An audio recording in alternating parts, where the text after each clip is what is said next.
Okay.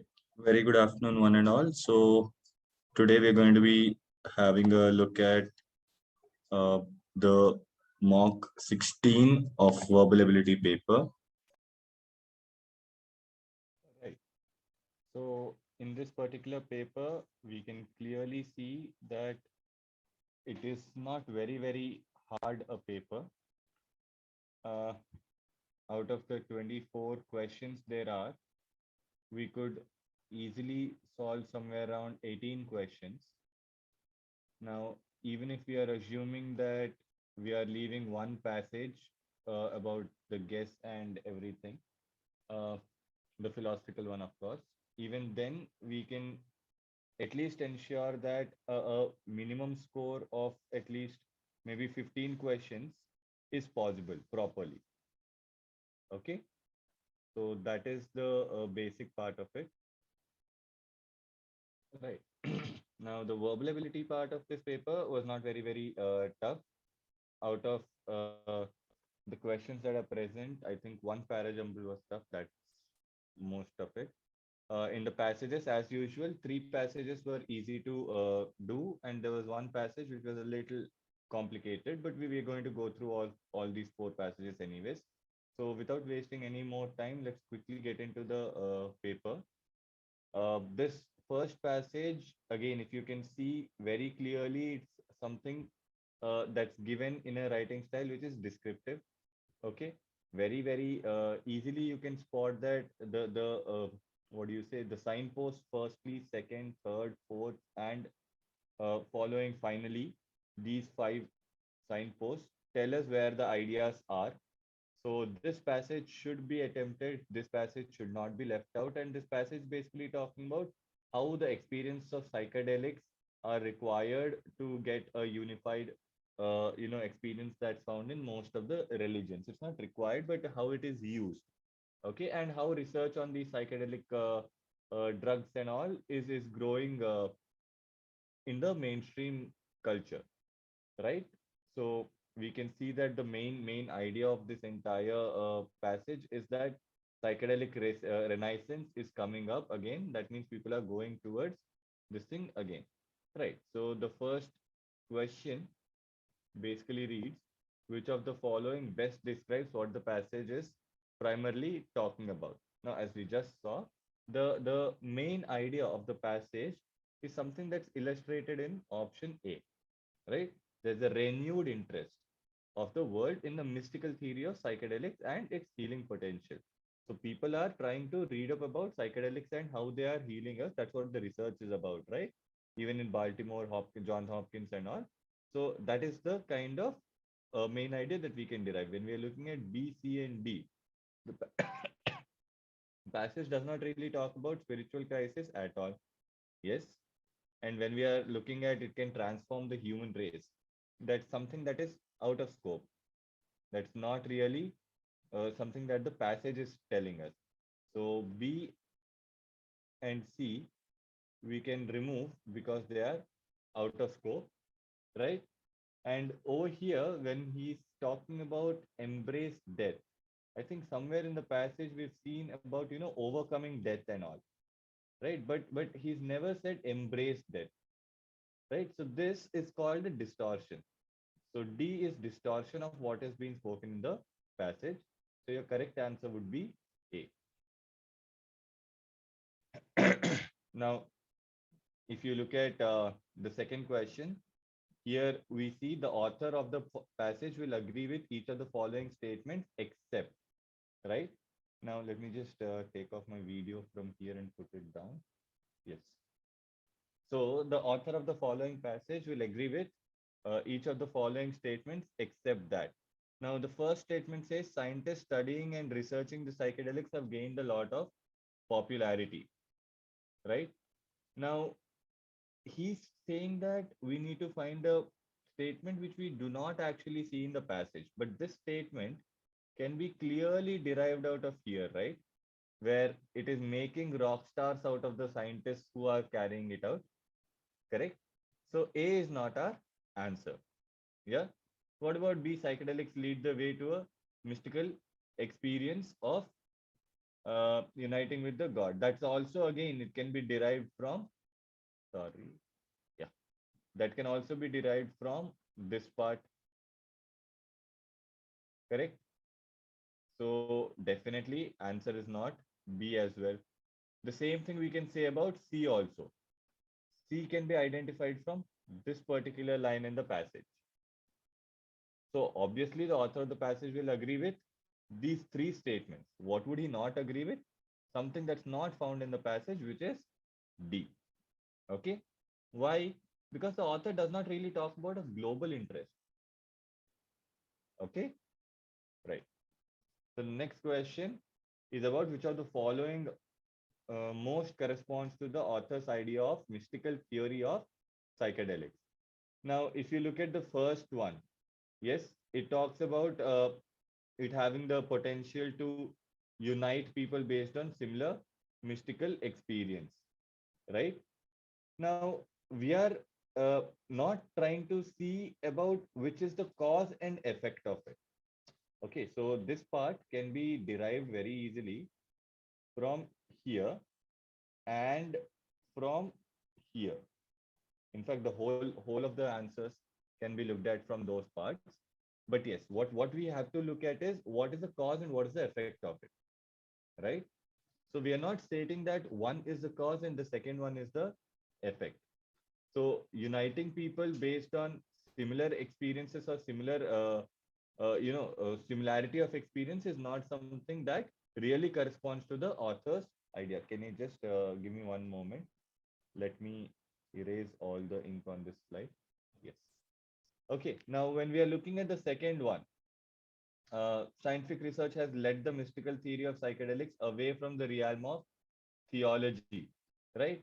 Now, that is kind of uh, something that you see in the passage as well, wherein he's talking about how it is leading towards, the what does he say? He kind of says that the scientific experience, sorry, 1 minute, let me just find that sentence.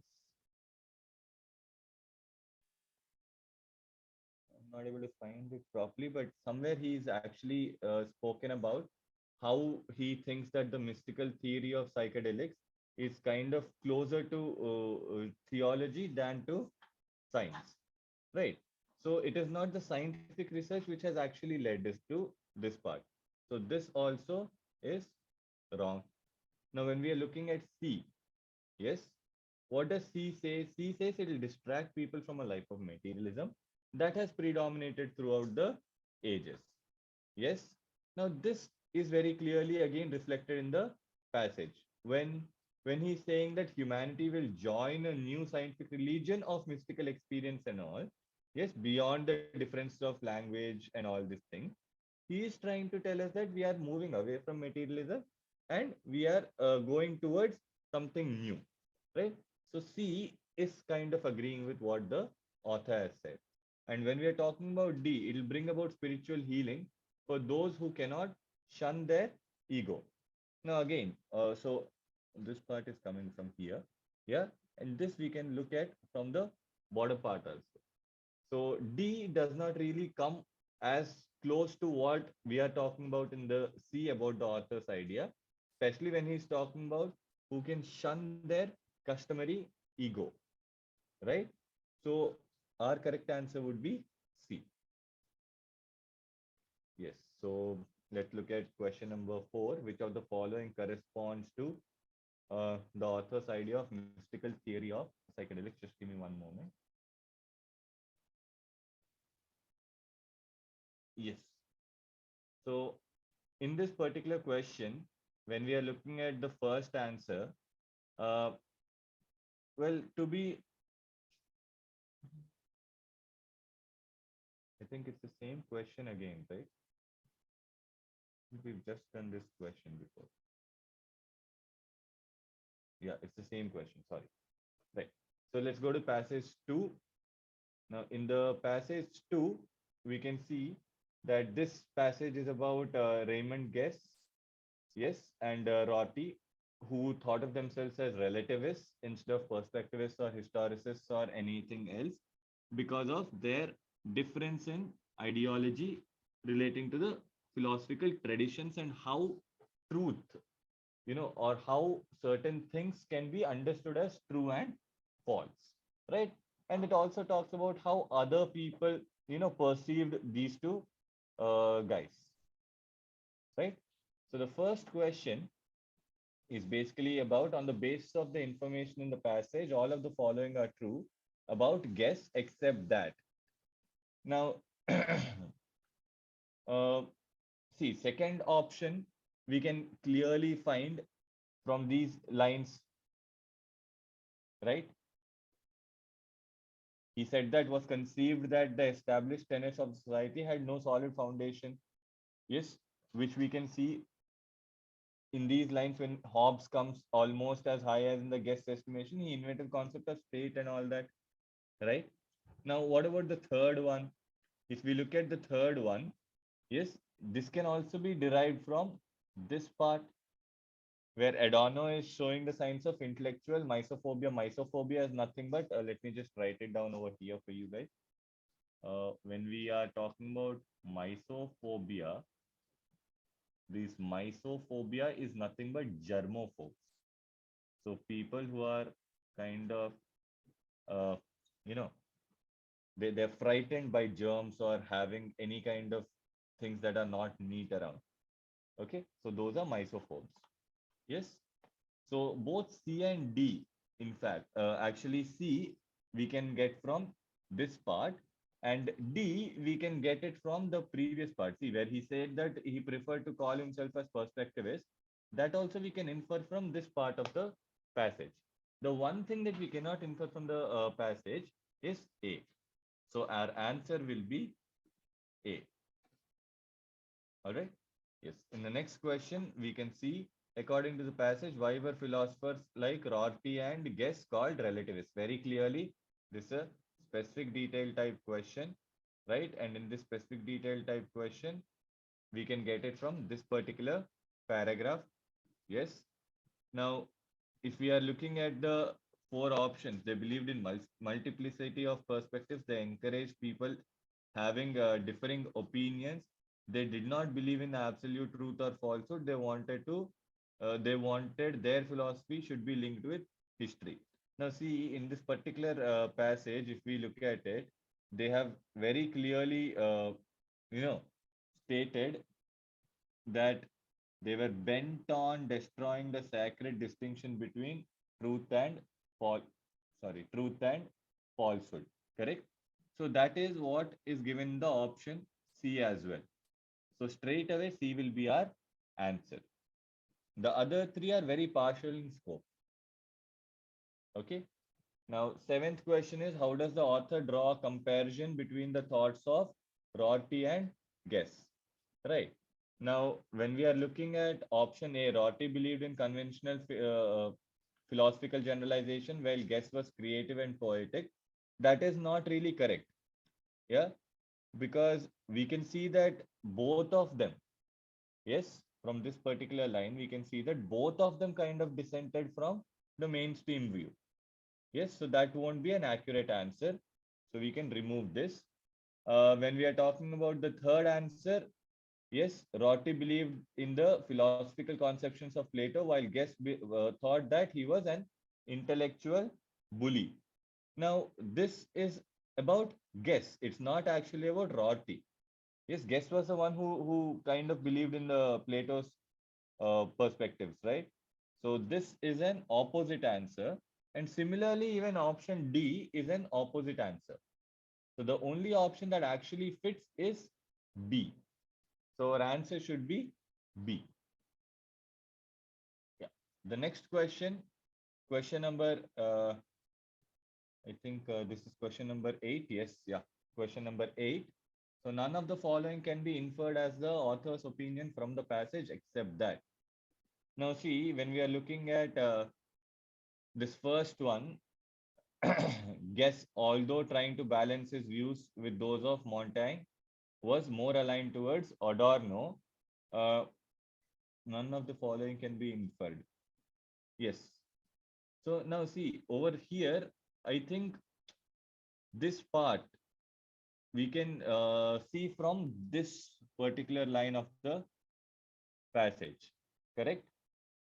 Just give me one moment. I'll be back.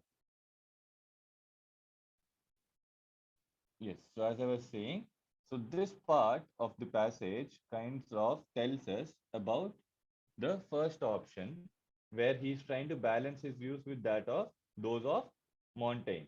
Right. So Guest pays tribute to Montaigne for never wagging his finger, but in the end he sides with Adorno. So this part also comes from there.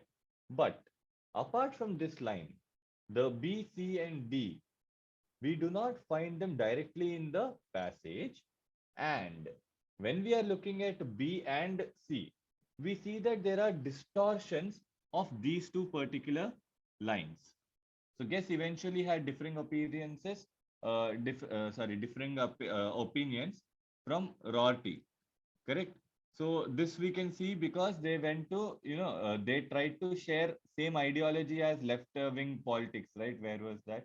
Here, correct? So this is a distortion of the statement. So we have to eliminate B. Similarly, C and D are also distortions in this case. Okay, so our correct answer will be A. Yes, so this passage again, it was a very simple, clear-cut passage. It's not something that I mean we could go wrong in. Yes. So let's just look at this passage and what this has to talk about is talking about how Shakespeare was not very uh, how people thought that Shakespeare was not very involved with science, but later on they realized that yes, a lot of what he's spoken is scientific too. Yeah. So let's quickly go into the questions. The first question says the passage is primarily concerned with what? Right. Now, see, if we look at it properly, we can see that the passage is kind of concerned with how there is some kind of a difference between science and poetry, okay, and how Shakespeare embraces or how Shakespeare brings in the world of science and creates poetic worlds, right? So that is what the passage is basically talking about, and we can also look at how these kind of poetry about science and all is impacting humans. So those are the three ideas that we can take from this passage. And if we are looking at the options clearly, it is option D that brings in all these three ideas together. So our answer should be option D. Okay.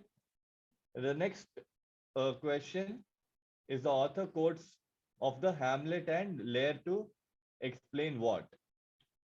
Now, if we are looking at it, the author in these quotes about examples of Hamlet and Lear, yes, if you can just see it over here,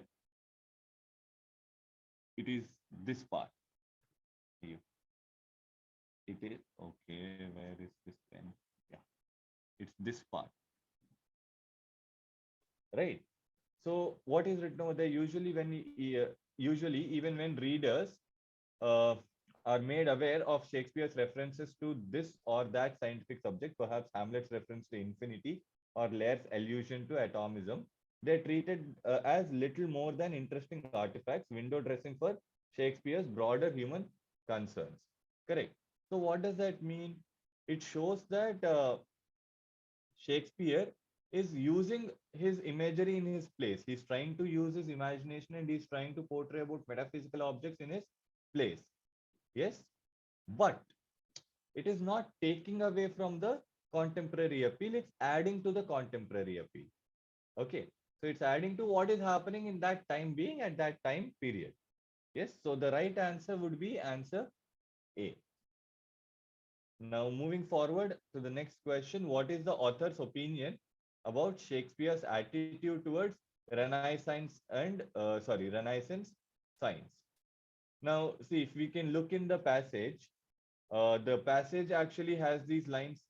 In fact, Shakespeare explores the philosophical, psychological, and cultural impact, right?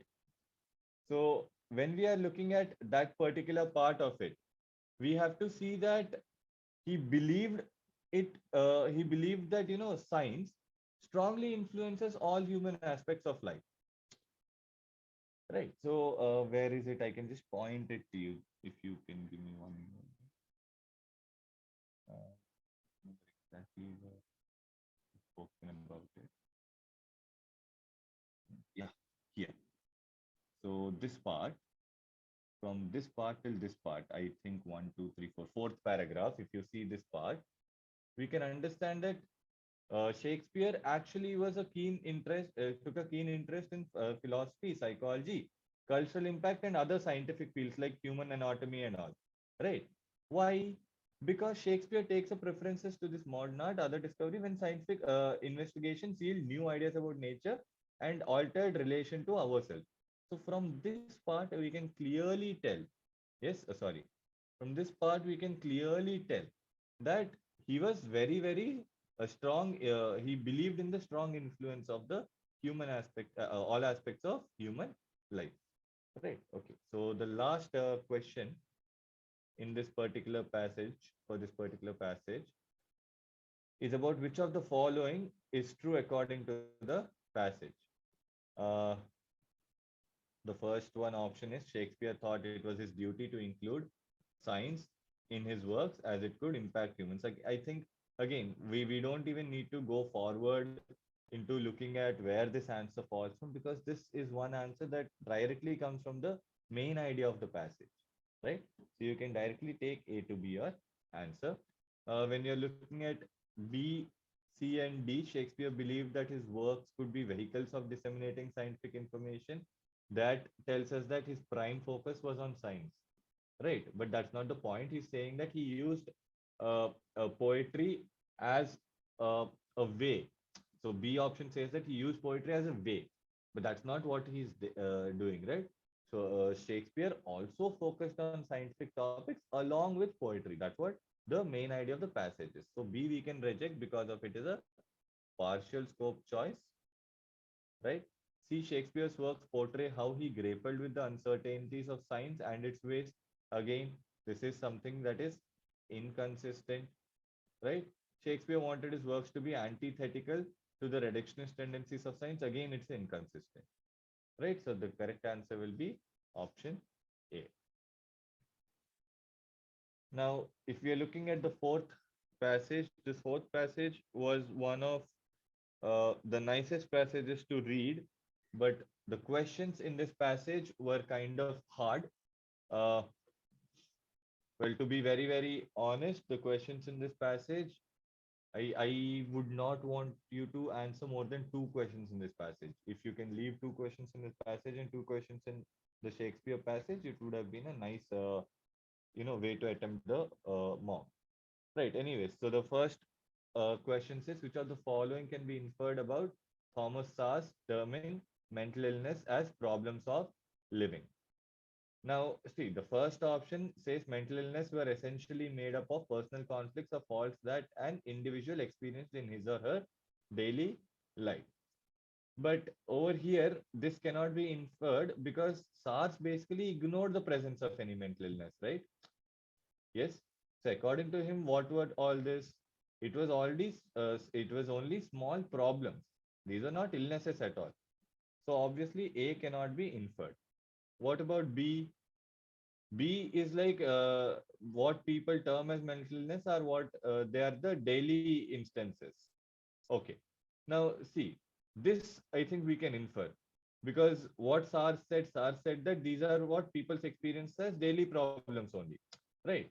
But they're made to look like mental illness. So B we can keep as an option for now. Yes. In C again, we cannot infer this because SARS did not believe in mental illnesses only, right? So any option that believes in mental illnesses, we can take it off. And this is an extreme answer because he's saying only when. So D is an extreme answer. So far, B is the only answer that fits.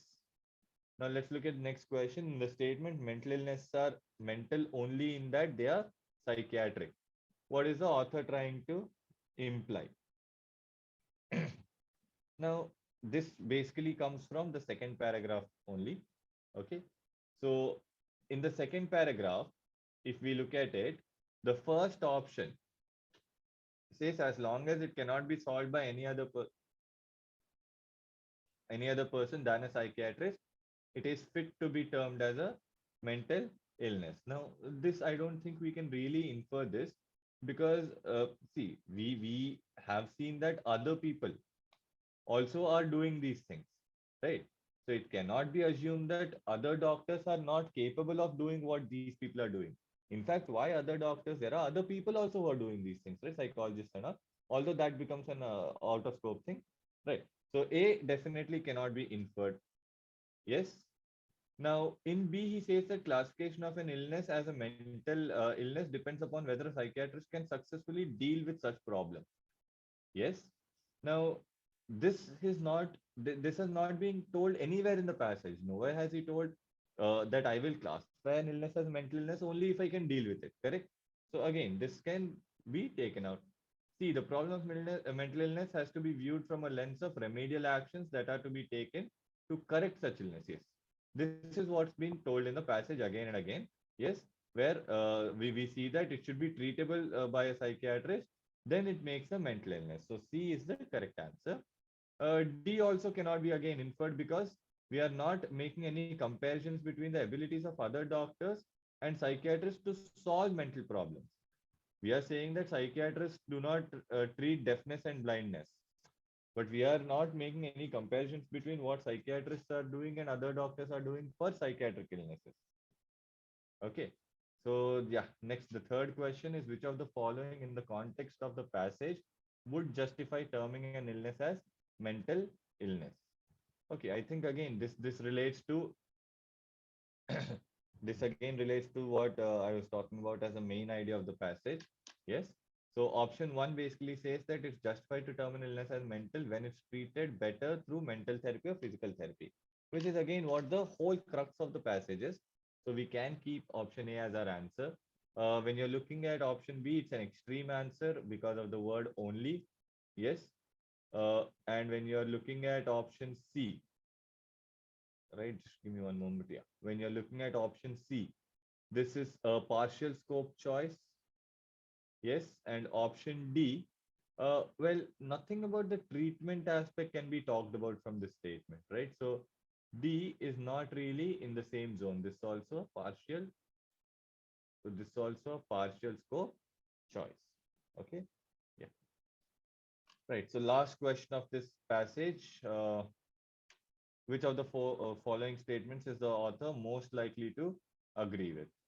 Now, obviously, the author is most likely to agree with statement. Uh, I think here it is statement D. No, actually,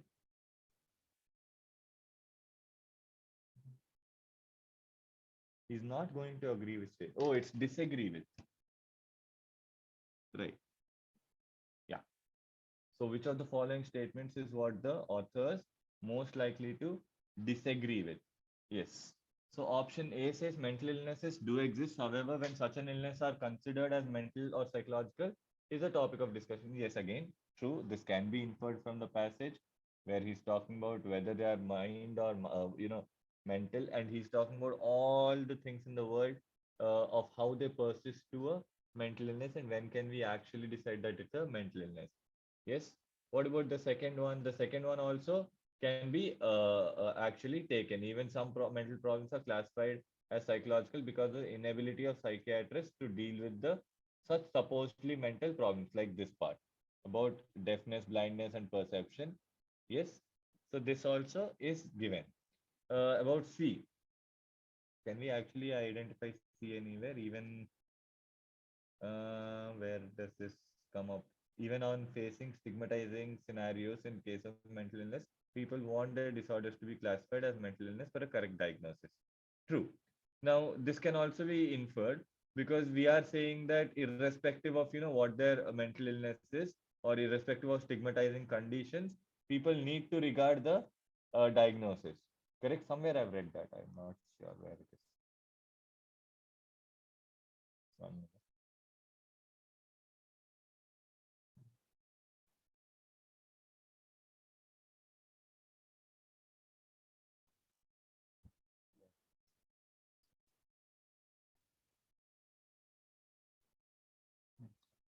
somewhere in the passage. So, yes, so but C also we can actually infer. D is the only one that we cannot infer, so that becomes our answer. Right. So let's go to the next question. The next question is about identifying the most appropriate summary for the paragraph. Yes. So here the passage basically says, as we all know, light is essential for various activities and shadow are intrinsically connected with light. Light is inseparable from the notion or form and space, and so is shadow from light. So basically, light and shadow are inseparable. That's what he is trying to tell us, right? Uh, and he's also talking about how architects use these different parts of shadows and lights, and how shadows are an attribute of the light in itself. Correct? Yes. So all these three things together can be captured by option A. Shadows are an intrinsic part of architecture and creative imagination. Now, when we are looking at statement B or option B, this option B is going to deviate a little. Why? Because it's talking about how shadows are the thoughts of individuals, or how shadows are being perceived by the individuals, which is not stated in the passage. So it's an out of scope choice. Yes. Now, what about third one? It is true. Option three is actually true, but very partial scope. Yes. And we do not know if any kind of such innovation has actually been introduced. They have spoken about Japanese architecture, but this particularly they have not spoken about. Correct? So our answer should be option one. Now, this question is an odd man out question. Yes. So very simple question this is. If we are looking at it, yeah, just give me one moment. I'll be back.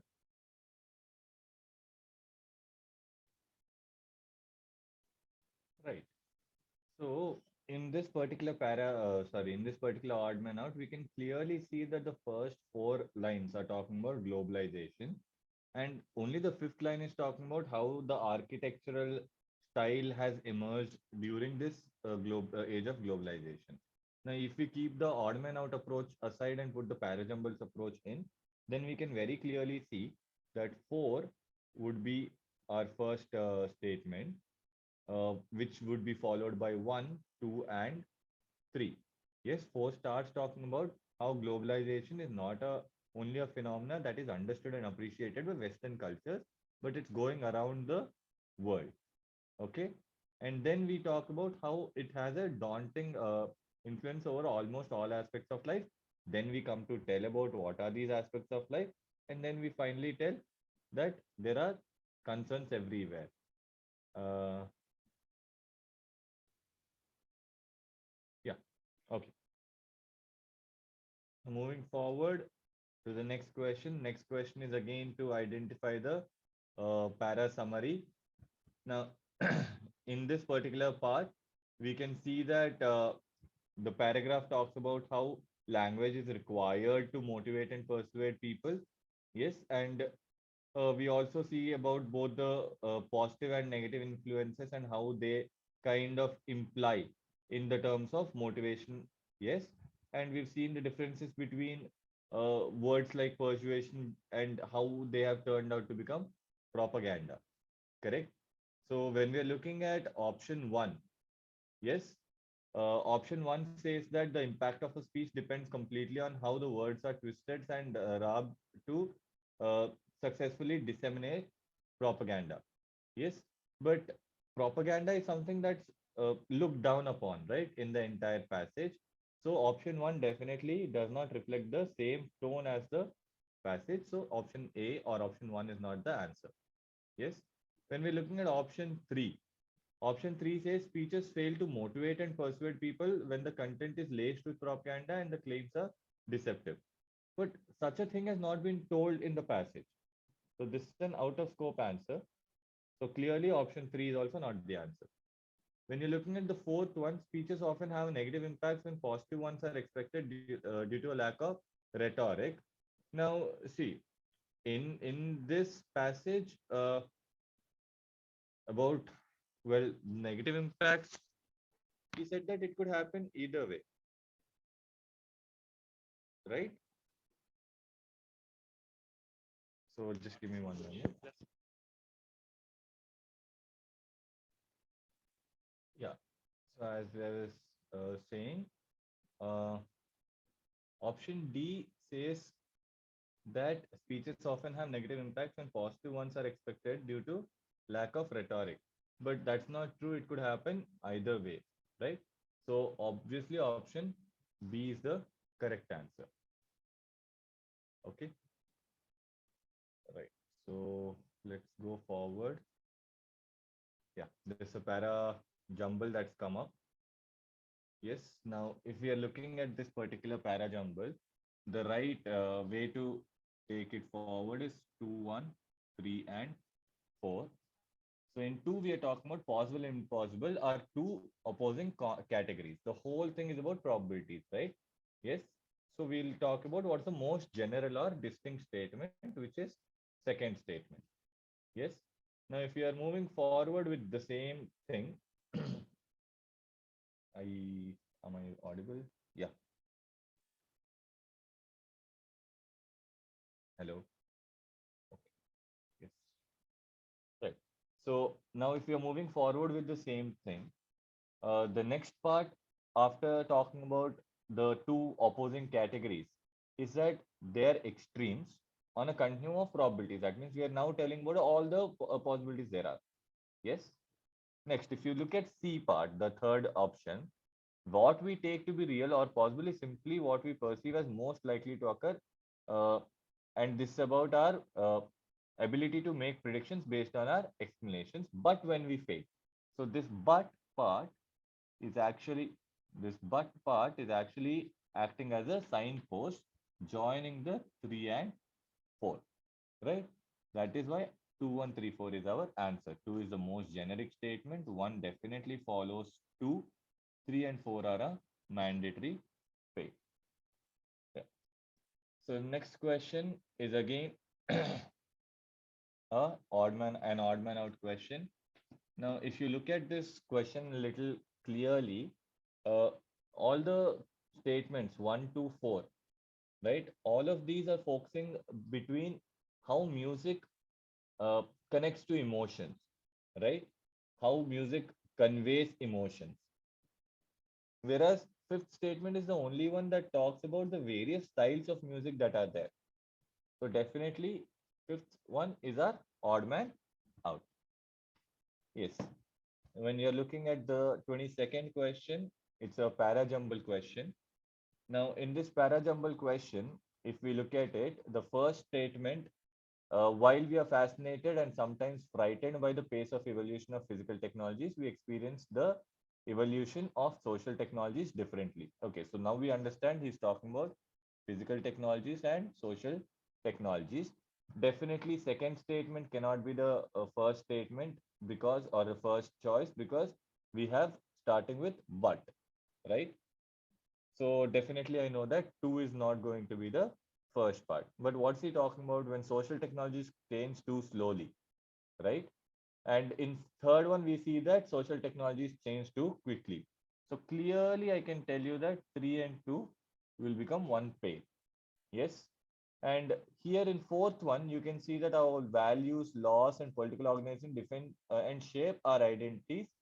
Uh, and about like, okay, so he's talking about different social technologies. So that is still, one part of the whole thing. So naturally, one will be my introduction statement, 4 would follow it, and 3, 2 would come post that, right? Yeah. So last but one question, this is a para summary question. Now, if you look at this particular para summary question, um, we can see that the statement 1 is basically talking about work-life balance and how it's a recent phenomenon, correct? And what about statement 2? Statement 2 says work-life balance is an essential for individuals to maintain their health and well-being while fulfilling their professional and personal duties. Okay, all right. What about option C? Well, work-life balance became a fad in the United. So nowhere did he, actually say that it became a fad, right? Did he say that? No, we never said that it becomes a fad. What about option four? Option four is talking about work-life balance helping in individual monitoring in personalized and professional growth. Again, nowhere have we talked about monitoring of growth in the passage, right? So C and D we can remove because they are a partial scope choice. Yes.